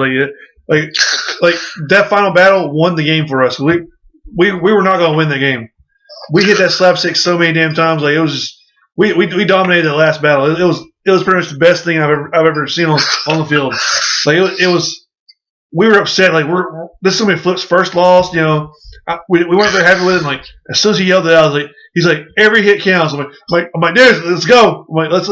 I started yelling. People said, let's go do this. And the road dogs just like Mark and Mike McInerney. Like I think Garrett here one time. Like everybody started hitting that damn slapstick. Like it was that slapstick was ours. Like we just kept tearing it up. You saw that video this past weekend? That guy lose his mask. Ooh. Yeah, he ran into I might have been the slapstick. It's some sort of pole. Yeah. He went face first. His mask just flew off. Damn. See it. The first ref was on him in like 3 seconds. So again, shout out to the refs. Oh, a lot of refs are good at that kind of stuff. Like the worst thing I've ever lost in like middle of like sitting in slapstick, I lost my damn pod pack. Like what? Yeah. Like, I thought like you lost it, like you couldn't find it. No, How did your pod pack fall off? It just came off like I don't know what the hell I did. Like I hit the damn slapstick and like I was like, man, everything feels a lot lighter right now. Like, oh, there's a pod pack. You outran the Velcro. Like it was just like I think it blew up on me. I'm like, ah, shit. But yeah, it was. My HK one did that the other week. I go get another one. Like, sad. I don't want to spend no money. Shout out to me. The pod packs I get for my company, Woolly Man Meat. Some shout out. Those things have some Velcro on them. Like they ain't coming off. Like you put one of those pod packs on, that thing is not coming off till you tell it to come off. Like more loyal than a dog. Like I've had pod packs where like the Velcro wears out within a year. I've been wearing this over a year, and it's still as strong as day one. I'm pretty happy with it. But it's, like I say, you got them 6+s, don't you? Oh yeah, carrying all them damn pods. All the pods. Like you can carry all the pods you ever need. Speaking of all the pods that we ever need, again, shout out to George for letting us use all of his stuff. Oh yeah. Yeah. Let's use your pod. We were helping pack his stuff up. This is before they canceled it. Hey man, I'm trying to think of how many pods he had. Those big 6-foot igloo coolers? Yeah. Slap full. He had 2 of them slap full of the rim and a big HK pod bag. Which again, shout out William and me because they make those. And he was like, "Y'all need some pods?" We were like, Yeah, he was hating his bag of pods. He probably just walks around the field and like collects them. Like no, he bought like 400. Oh, like I know what his other ones were they gone bad. I know one time we went to PBC and like we showed the day before a scenario, just walk the field and like replenish our pods right there. People's left pods everywhere. Man, and someone stole my brother's mask. Wow. Yeah. That's low down right there. Yeah, and like if I had a job, I'd just buy him another one to surprise him with it. But you know, he's got his pro flex. Well, if I had something that wasn't like near and dear to my heart, I'd probably give him one. But like, I want them purple flexes that are like I'm hoarding them a little bit. the thought is appreciated. Yeah, but I can't. It was the mask he got from you, and like he really liked that. You put it down on the you put it behind the refs table, and you come back and it was gone. That's dirty. They didn't see nothing on the cameras or nothing. That's real dirty. Like I don't know how people do that shit. Like it's not mine, but it is now. It's like somebody lost a custom mask at Folda. Somebody stole. See, look, people those people are the reason we can't have nice stuff. Oh no, it was red versus blue. That's when they stole it. They stole red versus blue. Like it's a custom mask that you're gonna know if somebody stole it. And like, oh, just pick it up and take it. And it's crazy how people do shit sometimes. That's stupid. That's why I'm really trying to get my dog accustomed to other people. But he thinks that everyone's like a walking chew toy. and like especially like people like you, like big tall guys with big beards. He don't like that. Yeah. He's a sweetheart to everybody else. That's the way a lot of dogs are. They get intimidated. Like when Dingle, he's the captain for the bounty hunters. He came and picked me up for the Fayetteville game. Apparently, my dog tried to bite him. Yeah, that's see, like dogs are like that. Like once they see something bigger than them like that, they get a little intimidated, and want to try to defend themselves. Yeah, that's like, same thing with Tree. Even though my man don't come over because he never texts me back. But my dog, when he was little, tried to bite Tree. Well, see, he did bite Tree, but it didn't hurt him because he has baby teeth. But well, see, Tree's phone doesn't work like everybody else's phone. You see, like his phone's like his phone's set up where don't go through. Well, he set up where like he gets a certain amount of minutes in his savings, and his check-ins minutes are set up differently. My worst Kevin Hart impression ever. Man, I thought Kevin Hart was on a podcast with us. I'm honest with you. Well, I mean, like we're about the same size and everything, so it happens. You know, I get mistaken for Kevin Hart all the time. But yeah, my dog's like I think me being bigger and like them being big ass dogs. I think just me being bigger than them. Like me being bigger than them, like always helped with like how they knew I was alpha male. Yeah. It's like they were always like, well, if he raises his voice, we did something wrong. Having giant mastiffs, and I never had to like smack them or anything. I just get loud with them, and they would understand. Loud don't work. Loud worked with them. Like they were like, oh shit, we disappointed you. My bad. like they knew I was the alpha dog. Well, my little cocker spaniel, he was like the alpha dog. I was like assistant alpha dog. So between me, were you like assistant alpha dog or assistant to the alpha dog? Assistant to the alpha dog. So okay. his little 30-pound ass was like, hey, you 250-pound dogs, I'm in charge, and they would listen to him. It was my male's a butthead. When the electric fence was broke, he climbs out of the kennel, and the cow was out. We had a cow chained up to this thing and went in the ground pretty much, and cow broke it. Yeah. And a call from the trailer park, which there's a trailer park down the road from my house, that our dog was chasing our cow down there. So that was exciting. So people in trailer parks like, well, you don't ever see really a cow, and you don't really see a dog chasing a cow, but it's here. Yeah. I mean, shoot, there was some people there. I probably would have made a quick dinner out of the both of them. Yeah, I got mad. I'm surprised they didn't. Like, oh shit, free cow. Oh, only free dog too. Yeah. This is before the whole Rona thing too, so everyone would have made some like general so out of them. Yeah, free Rona, free cow. Hell yeah. My two females Because if you yell at them, most of the time it works. But Yeah. we got a little itty bitty puppy, so Well, like, if you yell at her, she gets all butthurt and won't let you pet her. So I talk to her. Well, it's because dogs don't want to upset the alpha male. Like the alpha. Like, I mean alpha female too, but they don't want to upset them. So basically, what you're saying is your other dog's an alpha. Yeah. You're the beta. Oh. So like it's just the way dogs are. Like it's their instinct too. Is like there's one being in charge, and you're either that person in charge or you're subservient.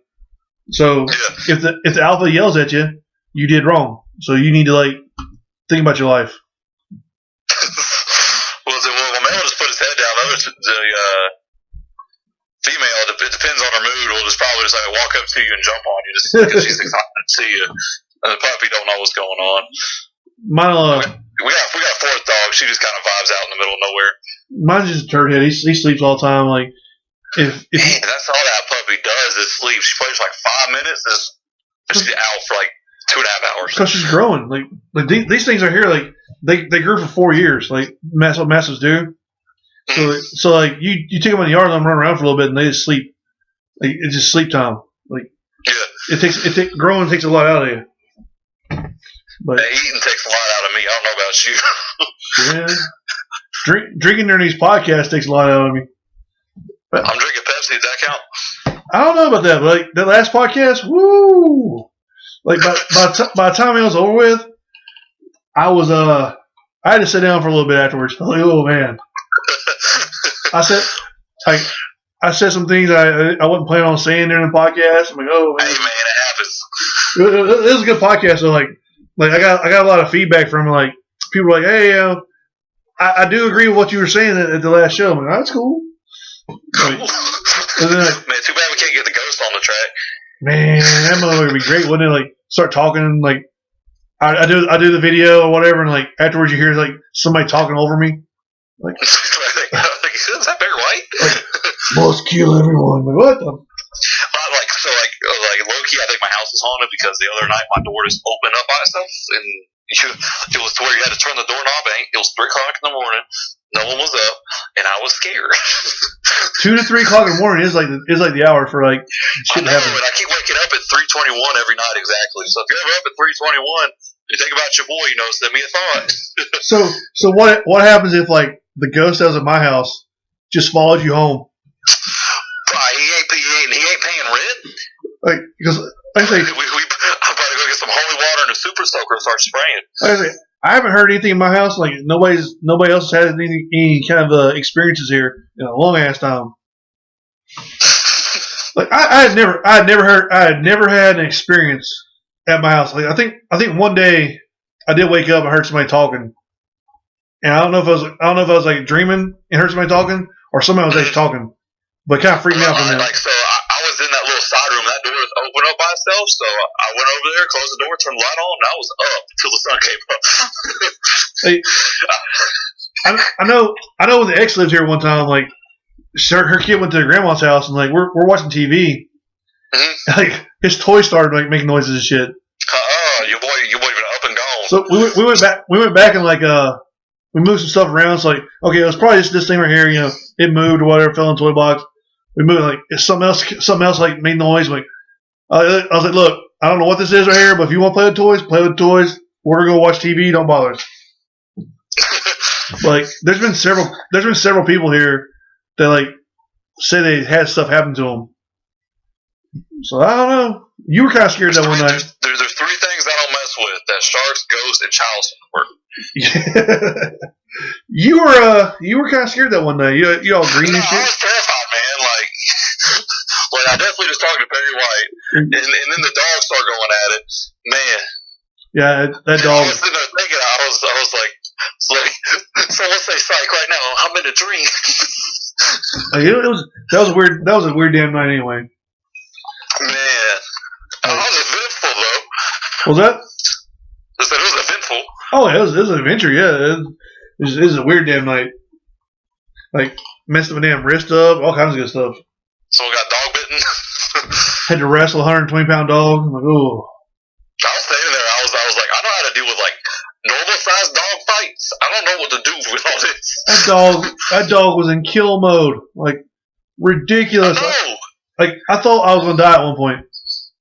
Well, I saw you look at me. I'm like, he needs help, but I don't know what to do. Like I literally, my main intention was like, get this dog off my dog. Nobody get hurt. And I was like, and like third of all, I was like, I'm probably getting ready to die. Cause that dog's face came close to my face. I'm like, ooh. But then you go in the room with him after picking up a 120-pound dog, throwing him in the room. I went in there and like he cuddled up to me on the bed. Like really, dog? I'm like, what in the hell is wrong with this dog? Like he was a sweet dog, but like the people before him just neglected the shit out of him. So he was. The sad part is they have money and enough space to upkeep the dog. They neglected him so much it messed his brain up. And man, so I have a all-white German Shepherd female, and I got her when she was 6 months. And man, when we went there, she had no water. She had no food. She had probably like a 4.5-inch tick on her ear. Damn. And man, we counted 35 ticks that she had on her. Damn. But it took her a while to warm up to us. She likes her favorite pastimes are playing in mud and like destroying everything that we like. Other than that, she's great. She's one of the sweetest dogs we've ever had. Like I've had nothing but good experiences with people that I bought my dogs from. Like the Mastiffs, like that family was amazing. Like they brought all these like Mastiffs out. And they had like a whole bunch of little dogs and all sorts of stuff. Like their dad was extremely huge. Like he was like me size. Yeah. Like he's a monster. And like before that, the Cocker Spaniel, we got him in Germany. His little ass like. It took us a while to find him because like we didn't speak German and the guy didn't speak good English. But like we finally found a place. And the German guy comes out to talk to us. Say, yeah, he's in the house, or whatever. Opens the door. That little son of a bitch ran out. Like couldn't run straight because his tail was like wagging so fast. The dog shit? And the first thing he did was start eating chicken poop. Nice. Our dog eats a lot of cow poop and actually got sick the other day. That's what I was dealing with. Yeah, that's awful. Like cow poop's the worst thing in the world. Like I just like going through like how many different stomachs they got and it's processed and shit and comes out nasty and everything. Well, like the puppy eats it. They all eat it, and 2 of them got sick. One of them threw up once and was fine. The other one, I think, threw everything up, went and ate, and then started throwing up again. Start feeding the cow pineapples. I can't afford that. Like that's what we had to do with our puppies and all. Like they would try to eat the little dog's poop. You put pineapples in their food, and then when that dog poops, it doesn't taste good. Apparently, like pineapple poop does not taste good to dogs. So I wouldn't think it tastes good to anybody. It's pineapple's not a bad thing for dogs, but like it makes their poop taste like something they don't want. So we started doing that, like giving all dogs pineapples. Mm-hmm. They quit eating poop like immediately. It was like. Have you ever seen those videos of the dogs like walking around with an egg in their mouth? No. And like not breaking into some sort of challenge that people do? No, I haven't seen that. Oh well, our dogs do that. They'll just like find an egg and the little itty bitty puppy, she'll eat it. But the rest of them just kind of like come and like drop them in front of the door, like once a month, once every 3 months, like random, and we'll just step on them. Damn. Like, hey, we know you're trying to help, but you need to chill out. My dog did that to a bird one time. Like a baby bird fell out of a tree, so he just like picked it up and carried it around his mouth. Much kinder than mine. My dog would just eat it. My dog loved like stuffed animals, so he would pick up a stuffed animal and carry it, and then like my big dogs would tear it up and he'd get mad. But like, they ran over a baby kitten one time, like killed it by accident. And I came home from work one day and like my little guy's just like carrying a dead kitten around like it's a stuffed animal. I'm like, oh. I mean, let me go get you a treat so you drop that. Yeah, I was about to say, I bet your heart dropped on that one. Like, but he did that to a kitten one time. Like he did to a baby. We got the baby bird out of his mouth, and like took the baby bird to like the emergency vet, and yeah, we'll take care of it. They like call us a couple days later, like, yeah, it's recovered, so you're good to go. I'm like, cool. But he carried the baby bird around for a little bit. It's weird. Dogs are amazing. This one right here just like sleeps and farts all the time. That's all my white one does. Like stares at cats all the time. I was like, I got a bunch of cats over here all the time now. Like I feed the cats. And see, my dogs will just like randomly start barking in like the corner of my room. Yeah. And so I'm pretty sure my house haunted. Yeah. Not like super haunted, but like a little bit. Yeah, if they're like randomly barking nothing, that's kind of strange. Like he's done that one time, like out of nowhere, just like started barking at nothing. I'm like, what the? So I kind of like went through the whole house looking for something. Like it's not something he normally does. Like he's normally sleeping, but yeah, freaked me out. Like no, like the first night that he did it, I thought it was something outside. Yeah. So I go outside, check it. There's nothing out there. Come back, lay back down. And it usually takes me a good minute to get going or get going back to sleep. Because I always get excited because I always think I'm going to shoot like a fox or something. Yeah. Because there's a big problem around here.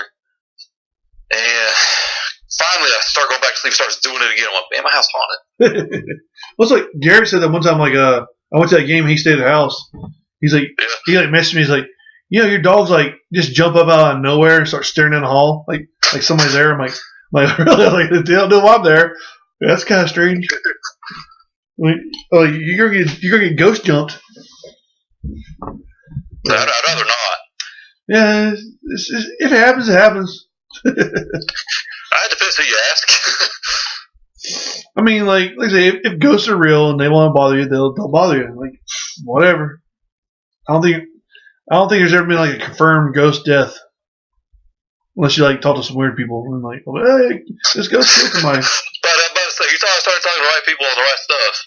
Yeah, you started talking about right people about right stuff. Like Bigfoot killed somebody one time. Like, there's like a woman like she was claiming to have Bigfoot's baby. I'm like, oh, that's kind of weird. Oh my word! I said, you and Bigfoot banged. That's cool. A crack baby. Yeah, like you did some stuff one night and you think it was Bigfoot, but it was just some dude down the road.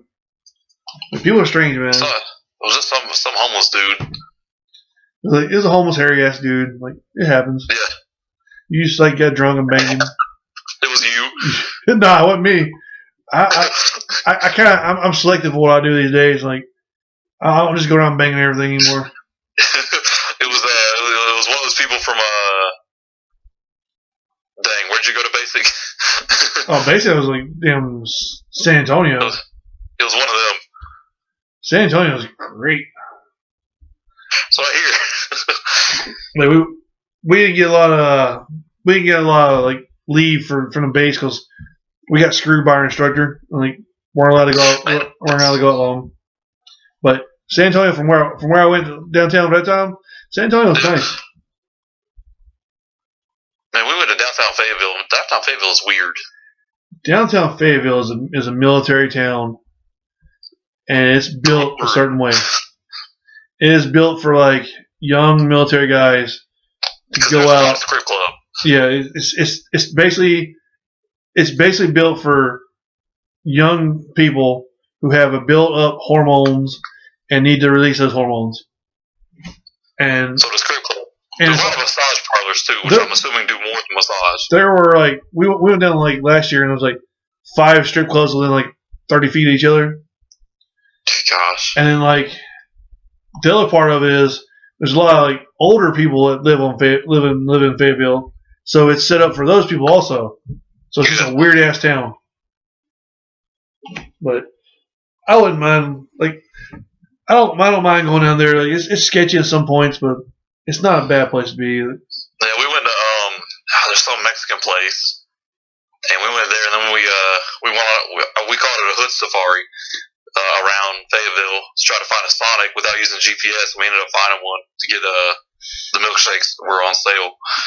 Sonic, like if you can throw a rock, you can hit a Sonic in Arkansas.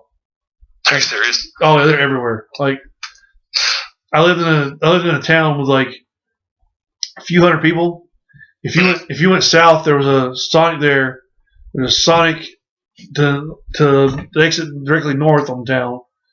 There was a Sonic on the exit next to it, and then you get to the next city, and every exit that you hit, like the 3 or 4 exits there, there's a Sonic there.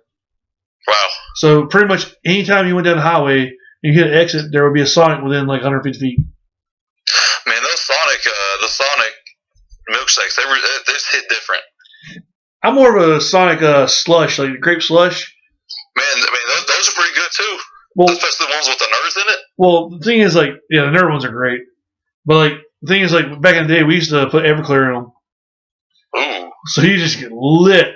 Like, buy you a large slush, pour half of it out, and, like, fill it with Everclear. Pour half of it out. Man, you just be like, woo! Like it'd be a good time. You like, you do that before duty? I cannot confirm nor deny that. I think you can at this point. Well, I know there's one time we went to New Orleans. It was a 6-hour drive somewhere there. Yeah. And I was in the back seat, and like the first thing we did was we stopped at Sonic.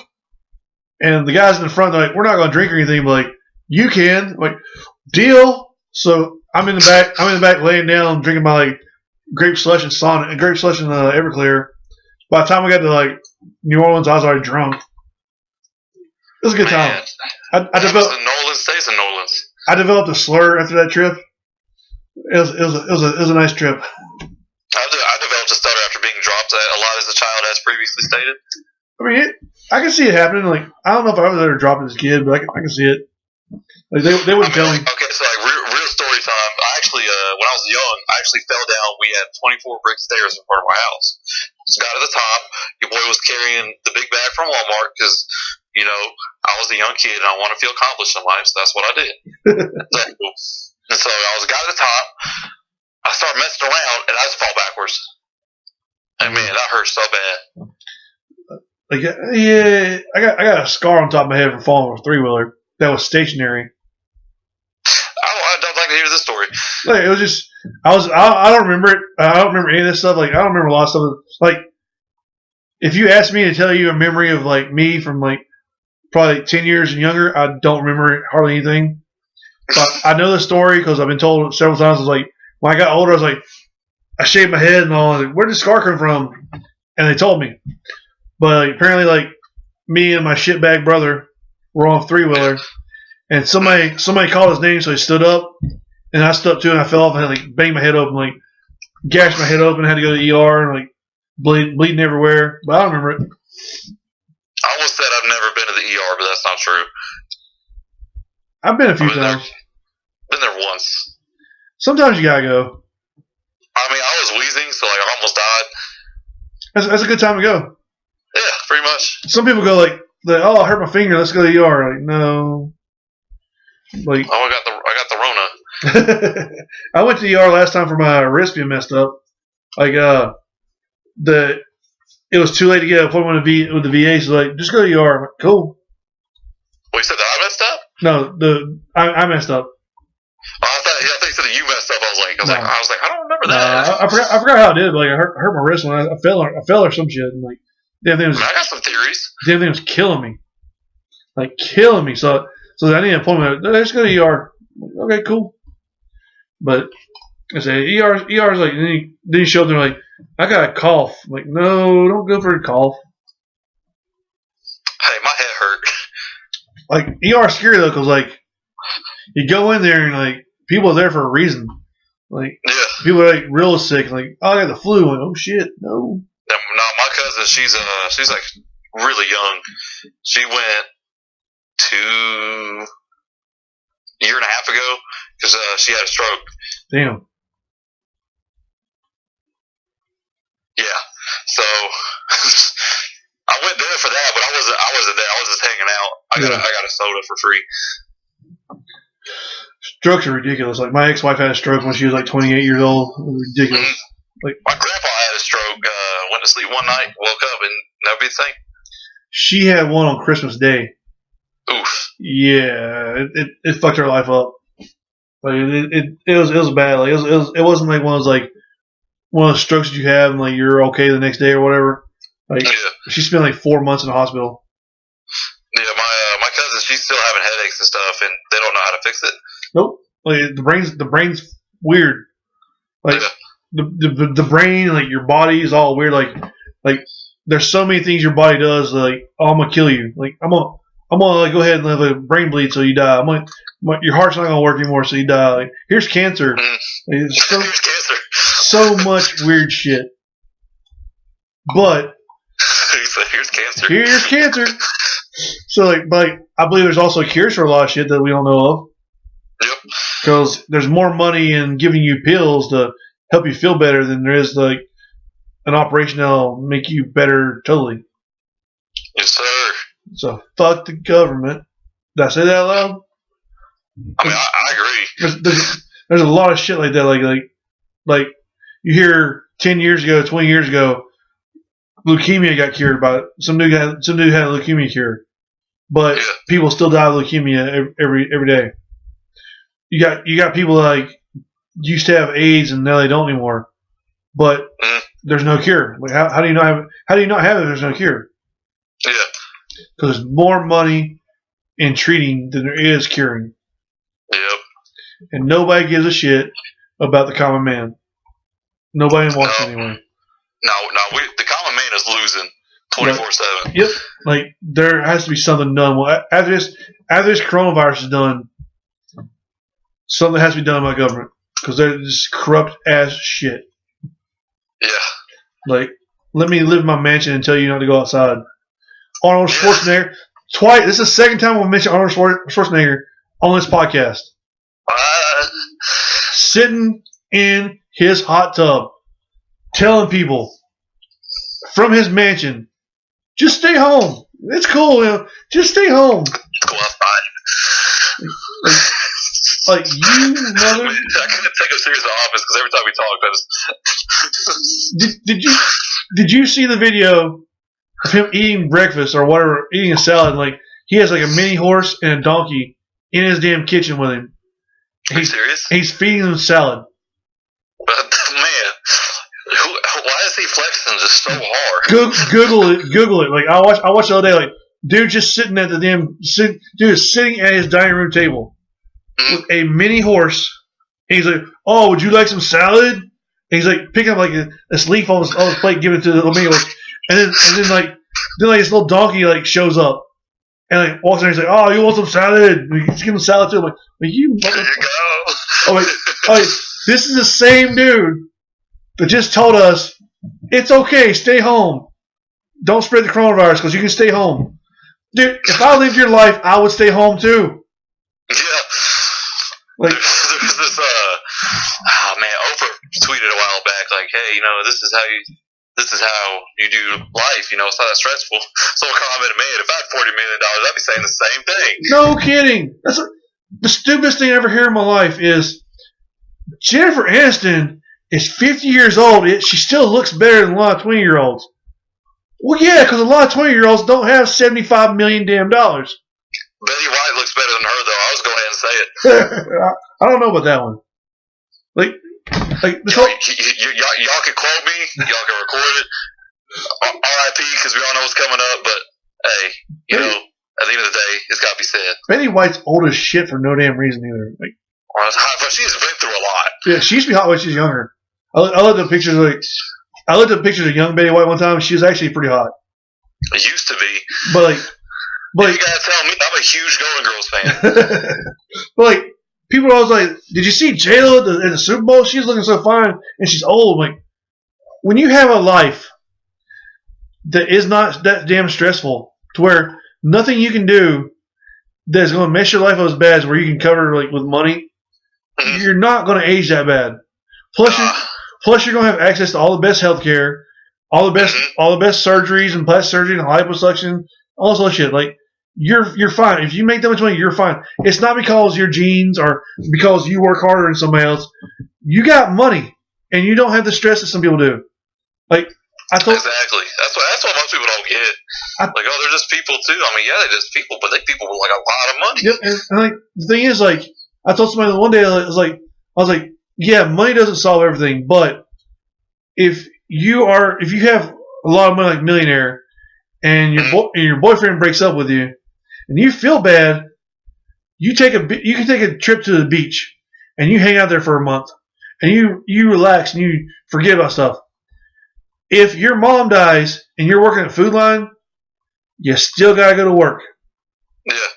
No, so my true story, when I worked at Walmart, my great grandpa died, and they wouldn't let me go to his funeral without firing me, so I had to go into work. And see, that's what people don't understand. Like, that puts a lot of shit on your plate. Like, puts a lot of stress on you. Yeah. But super rich don't have to worry about that kind of stuff because they don't give a shit about like, oh, my grandfather died, so we're gonna go ahead and shut down production of this movie for a minute. Okay, cool. That's all that ever is. Yeah. But it's a lot of these wealthy people are out of touch. And I'm not blaming them for being famous. I'm not blaming anybody for having money. It's just when you get to that point, you got to realize there are people out there that don't have that. Yeah, most of them just forgot where they came from. Exactly. Like I know Arnold Schwarzenegger again.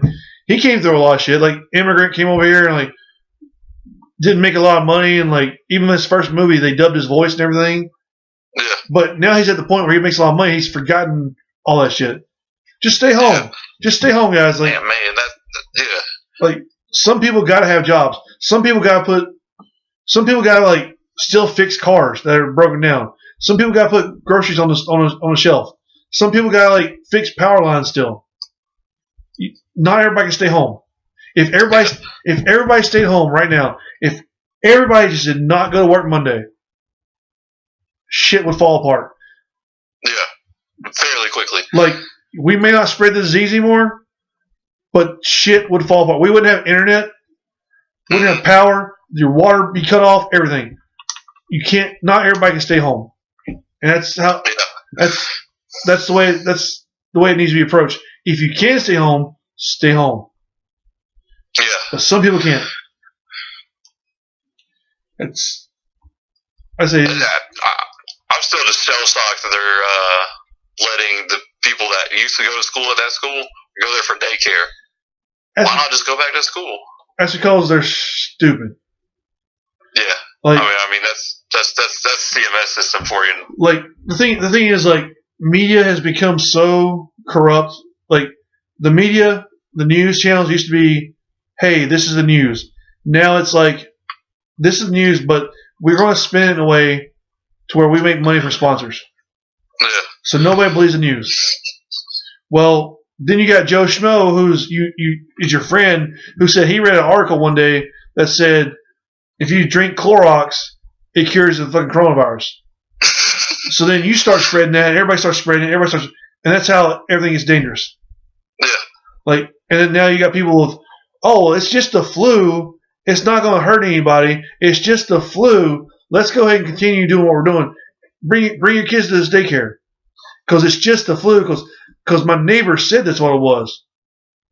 Well, obviously, in order for something to shut down our country like it has and other countries, it's obviously not just the flu. I'm just throwing this out there too. Ozzy ain't a bad and none of this happened. I mean, Ozzy has outlived a lot of expectations that people had.